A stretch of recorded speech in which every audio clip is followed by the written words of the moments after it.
ప్రముఖ ప్రజాకవి, తెలంగాణ రాష్ట్ర గీతం రచయిత అందెశ్రీ కన్నుమూశారు.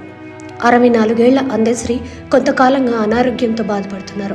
సోమవారం తెల్లవారుజామున తన నివాసంలో ఒక్కసారిగా కుప్పకూలిపోవడంతో కుటుంబ సభ్యులు ఆయనను హుటాహుటిన గాంధీ ఆసుపత్రికి తరలించారు. అప్పటికే అందెశ్రీ తుది శ్వాస విడిచినట్లు వైద్యులు గుర్తించారు. ప్రజాకవి, ప్రకృతి కవిగా సుప్రసిద్ధులైన అందెశ్రీ జనగం దగ్గర రేబర్తి ఆయన గ్రామంలో 1961 జూలై 18న జన్మించారు. ఆయన అసలు పేరు అందె ఎల్లయ్య. తెలంగాణ, ప్రకృతి లాంటి అంశాలపై గేయ రచన చేశారు. పాఠశాలకు వెళ్లి చదువుకోకపోయినా తన పాటలతో ఎందరినో చైతన్యపరిచారు. అందెశ్రీ ఆశు కవిత్వం చెప్పడంలో దిట్ట. అందెశ్రీ తెలంగాణ ఉద్యమంలో కీలక పాత్ర పోషించారు.